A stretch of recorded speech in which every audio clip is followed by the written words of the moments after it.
this is your lady Ujay, and welcome to the face of the church. I have with me, you guys know how beautiful this lady is, Pastor Shannon. Hi, how are you? I'm doing great. Good. Yes. We are so excited. We have a topic that we believe will bless everyone. You know, it doesn't matter your age. If you're a granny, you will gain something from here. Yes, if you're a single, this is really for you, because we are going to be talking about Christian dating. Yes. Isn't that fun? Yes. To talk about dating. Everybody loves that topic. Yes.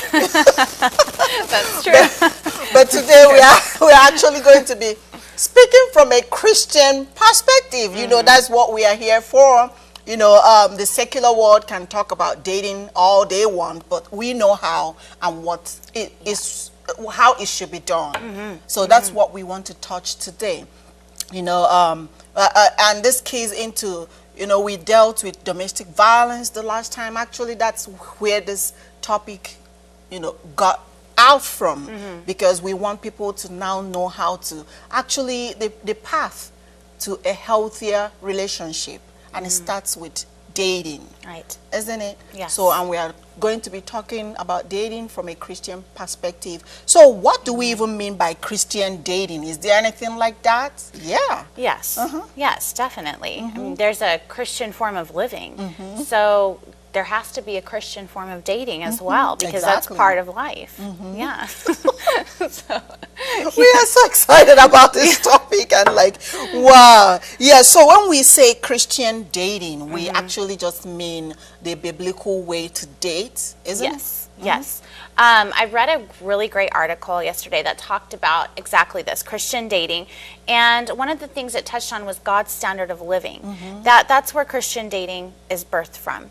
It's just our standard of living. As Christians, we should be living at a higher standard. We should be making every decision in a different perspective, in a different way than the world. So, of course, there's Christian dating, because if we want to be different than the world, in the world and not of it, then yes, we have to have a Christian form of dating. Exactly. And you know, for some of you who we really want to know, I believe Christian dating is that time in a single believer's life. Doesn't have to be a young person, because there are some old people that are single. Yes. You know, but it's that time, that frame of time, when a single believer goes out in search of a prospective marriageable material. Don't you think so? Yes. That time that you go out and you're looking for somebody you think you can maybe spend the rest of your life with. Right. And everybody comes to that point in their life where they say, okay, I'm ready to take the next step in my life. I'm ready to get out there and date. I don't know if it's, of course, in high school, there's different stages of dating. I don't think people go right into the concept of dating, okay, I want to get married. But I do think that part of Christian dating is keeping that in our minds. Is this someone that I could have a future with? Yeah. So on that note, is it biblical to even date? You know, but not on the worldly concept of dating. Is it biblical? Because I know this story, I find it very fascinating. You know, when Abraham sent his servant to go and look for a wife for Isaac, even though it wasn't Isaac that went per se, but to me that's kind of like dating, because it could have as well been Isaac that went out searching for a wife. And when you're searching, trust me, you're busy looking at A, B, C, D, up to Z, you know, to see who fits into what you want. So isn't that? Yes, I think so. You know, the Bible doesn't touch on every single thing, every decision we're supposed to make as Christians. It doesn't give you, it gives you a blueprint for life, but it doesn't tell you on every single subject exactly what to do and what not to do. And I think that's because God wants us to use our discernment and be confident in who we are in Him to make the right decisions. So is dating biblical? Absolutely. I do believe it's biblical. I just believe that we have different standards of dating that we need to adhere to. What do you think about King Ahasuerus, Esther's husband?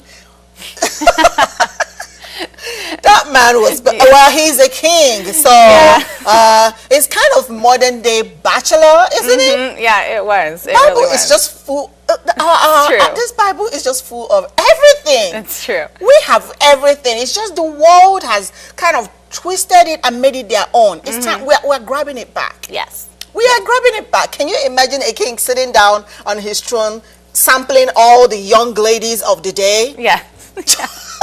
just to single out the one he wants. Yeah.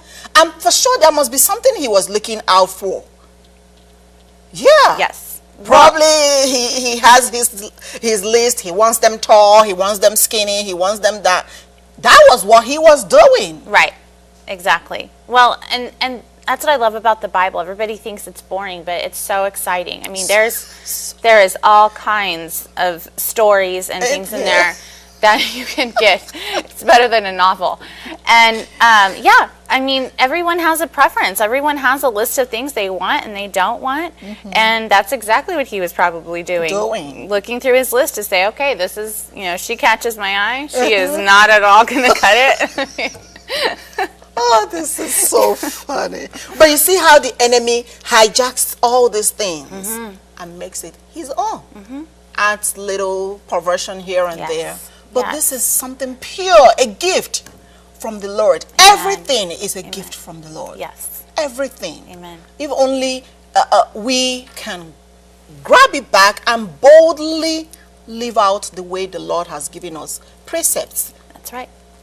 That's right. We are grabbing it back. I thank God for this platform, because we are going to be telling it like it is. There's nothing, every believer has to be bold to do whatever they are doing. That's right. Because this is a gift from the Lord. That's right. The enemy is the one that perverts everything. So I'm glad we are talking about this. Amen. So, but let's go ahead and discuss, is there any biblical guideline to follow when searching for a date? That is a good question. I think that he does gives us some scriptures towards dating, towards our lives.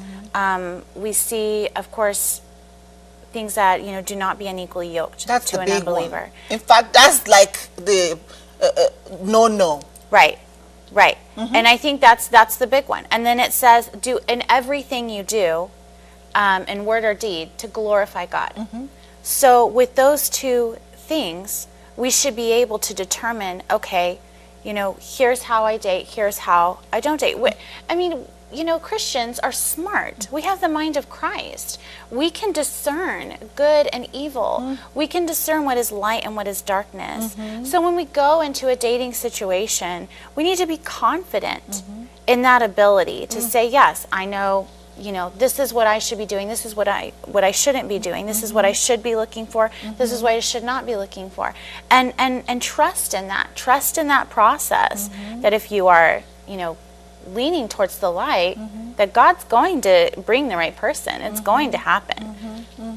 Yeah, so it's a good thing you're pointing out. This is like the big no. Don't even try dating an unbeliever. We just want to be outright with this, because it rightly says in that what relationship has light and darkness. Right. It's very, very easy. Right. So if you're out there or you want to start looking for that person, this should be like your number one. This should be like something you can never ever think about compromising. Right. Just have it at the back of your mind. I know who I want. So it kind of pushes us back to say the best place to even start is in the church. So you want to date, look for a lovely girl, good-looking man, whatever you want, whatever your preference is. We have them all in the church. We have everything. Yeah. Well, I would say this too. When you're wanting to be with someone, you want someone who has things in common with you. That's one of the big things, is someone that has something in common with you. If you love God and your life is revolving around God's will and God's calling on your life, how are you going to have anything in common with someone who does not believe in that? It's only going to go so far. It's only going to lead to trouble. It's only going to push you into decisions and into temptations that you should not be a part of, and that is not fair to you. So yeah, the church is definitely a great place to start, because at least you know if they're consistently going to church, if you see them there involved, that you're going to have that common core, which is valuable, which is, you know, essential for any relationship. Exactly. And you know something, it's not like we are castigating any group here right now, because we used to be in darkness, isn't it? No, yeah. And, you know, before you gave your life to Jesus Christ, before I gave my life to Jesus Christ, we were in darkness. So, and guess what? When you haven't given your life to Jesus Christ, that person is being controlled by the devil. That person is a temple of the devil. Because once people understand these things like that, it helps them. It's not like that person is not a nice person. Right. Because it's not about being nice. It's not about being kind. Right. You know, some young girls are deceived by all these gestures, you know, and all this niceness, and the guy is so nice, he takes care of me, he does. That's not the question. No. Because once somebody is not a temple of the Holy Spirit, there is our Lord Jesus Christ said it's either you're hot or cold. So if you're not a temple of the Holy Spirit, you're a temple of the devil. I'm just so sorry we have to tell it like it is. Yeah. So that should be something you don't ever want to compromise. No. So it brings you back to the church. It brings you, kind of how Abraham sent that servant to his kindred. Yes. Some people may read that thing and think, oh, he's just being racist, or he's just being... No, he knew what he wanted for Isaac. Yes, and that's a big part of what happened in the Bible, was picking out someone who was going to be common interests, common in beliefs, common values to the families. And I do think it's essential. I've seen too many relationships where, and was in a relationship where it's one person is wanting a relationship with God, wanting to go to church, and the person, they can, and they might at the beginning be honest in saying, yes, you can do whatever you want, you can go to church, and I'll support you in that. However, when you get home at the end of the day, there's nothing that you have in common. There's nothing that you can sit down and talk about.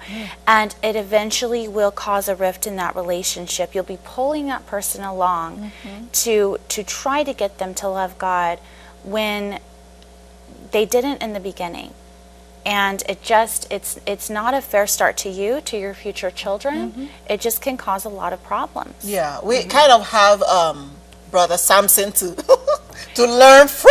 There you go. You know, I just want to invite you to take advantage of one of my books, The Spiritual Philistines, How to Be Married to a Heathen, because in there I talked so much about somehow everything we are talking about today.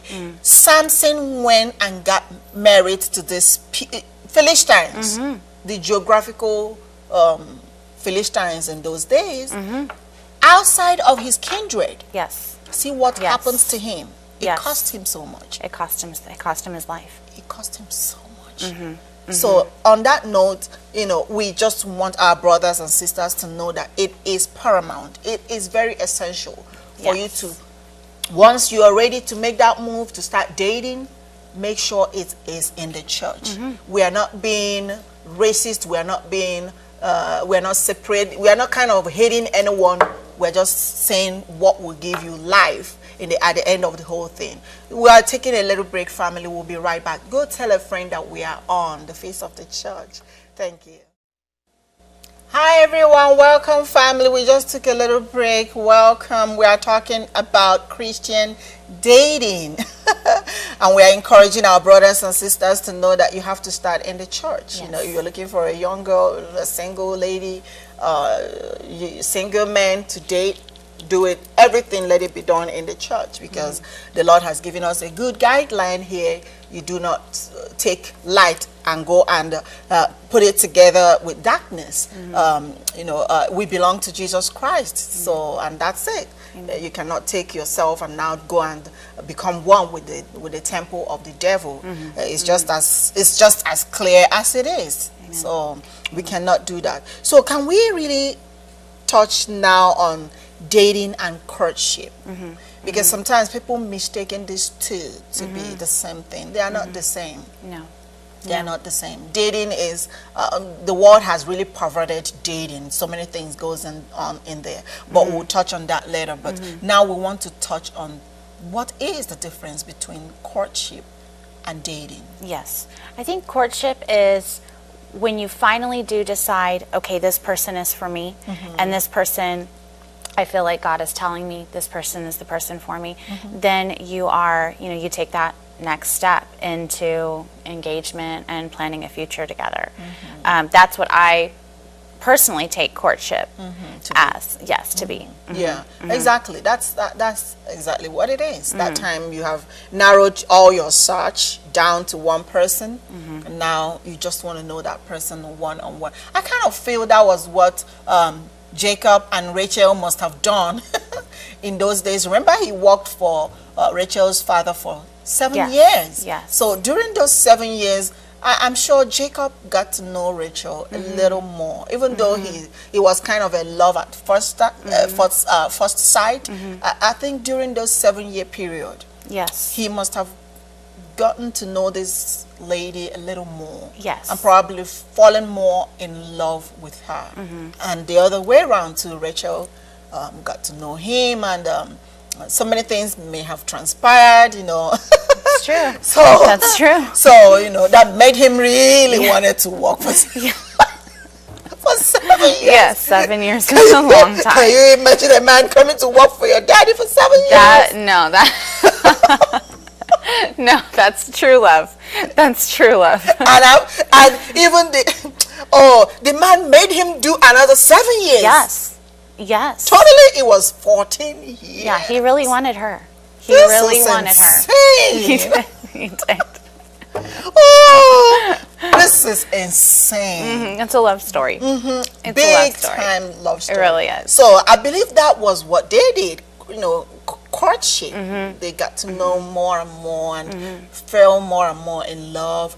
But during courtship, it can also go the other way around. You can come to figure out something about this person that you don't ever want to live with for the rest of your life. And I believe that's now when the whole thing gets called off. Everybody goes their way. But most of the time, courtship ends up in marriage. Yes.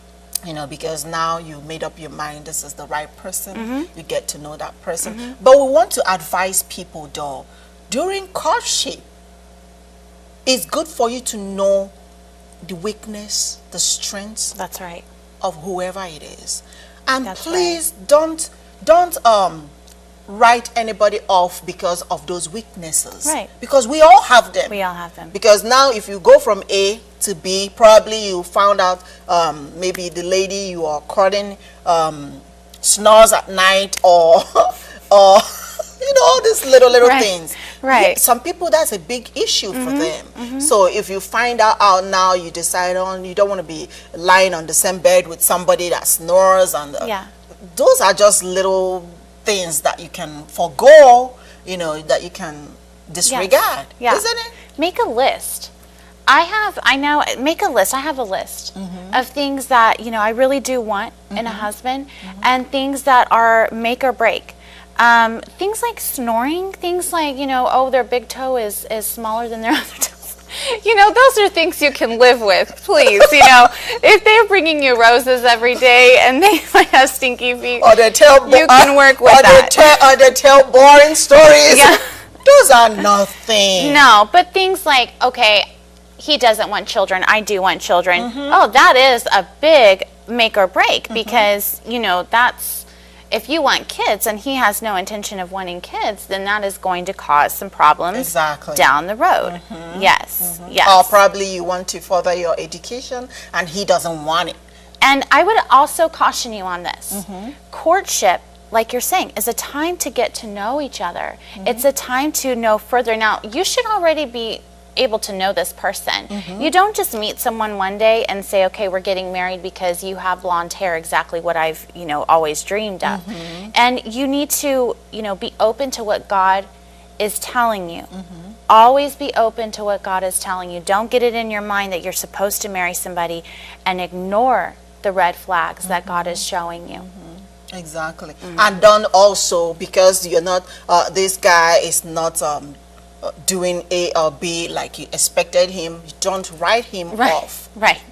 Like I know some ladies are very particular about looks, and you don't want Prince Charming who will let her turn into a beast. There you go. There you go. That's good. You don't want that. That's good. You don't want someone buying roses every day for you, and down the line, at the little slightest provocation, he abuses you physically. You don't want that. That's good. So these are things you really have to put into consideration. Usually dating leads to courtship. There you go. It's like a process. It's a process. It's a process. Yeah, dating. You've dated all the women, you've seen them, all the ladies, all the men. Now you've singled this one out. Yeah, I even put that in my notes. It's a process. Everything in our life is a process. Dating is another process. So, but once you get to that courtship, we just want you to know prayer is very important as well. The most important, yes. The most important. Seeking the Holy Spirit. The most important. It's like that's even the first thing you should do if you're planning to now transition from dating into courtship, because you don't want to just be at the wrong place. No. You don't. No hasty decisions. No hasty decisions. No, you don't. You don't. No. So now let's talk on what should be in the mind of any born-again single who wants to date or be dated.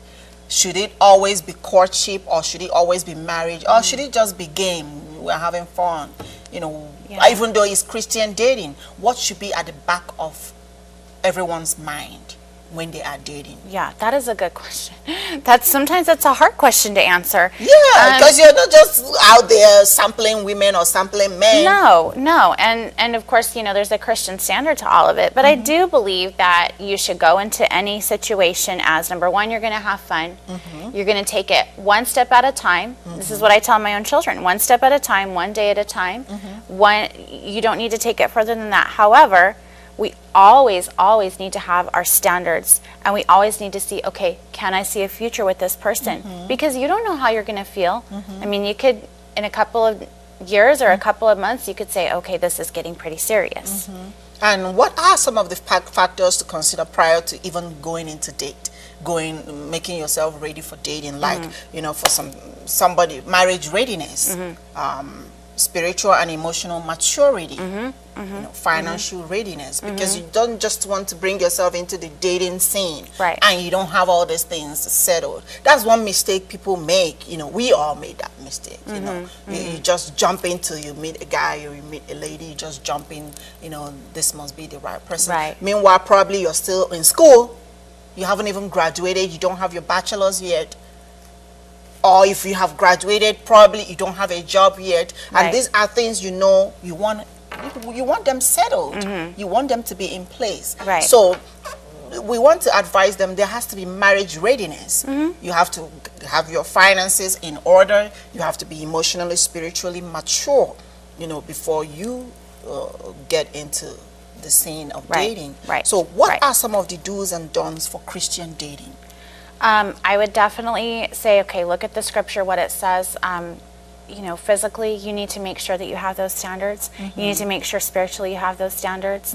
You're not going to go beyond a certain point. I mean, of course, we know sex outside of marriage is not God's will. It's not God's. Living outside of marriage, living together outside of marriage is not God's best. So, make those decisions, stick to them. Make sure that you are spiritually aware all the time. Hallelujah. I'm glad you just nailed it. No sex during dating. No sex even during courtship. Yeah, no. Because you are just simply opening yourself up for the devil. But, you know, the worldly standard tells you, that's okay to, you know, do all this and that. So, keep to the standard, the biblical standard, keep your body, and make sure you're not exceeding those boundaries. So quickly, we would just want to give you what in this day and age, people are so busy. Can we tell them where they can meet prospective? That's a good question. We have like few seconds here now. Good question. It's hard. It's hard. Yeah, you mentioned dating sites. Dating sites are, you know, they're everybody's go-to nowadays. Just be cautious on what you, on where you go, on, you know, keep with your standards no matter what. Yeah, even though it's Christian mingle, you know, make sure they're really, not all Christian. Make sure you're really meeting a Christian in there. Church. You know, but like Church is great. You know, stadiums, places, you get to meet them Christian first and then know whether they are Christians or not. Don't just bottle yourself in, you know, lock yourself in and think a date is going to fall from heaven. Go out there and get someone, but make sure they are believers like you. Remain blessed until we come your way next time in the name of Jesus Christ. Amen.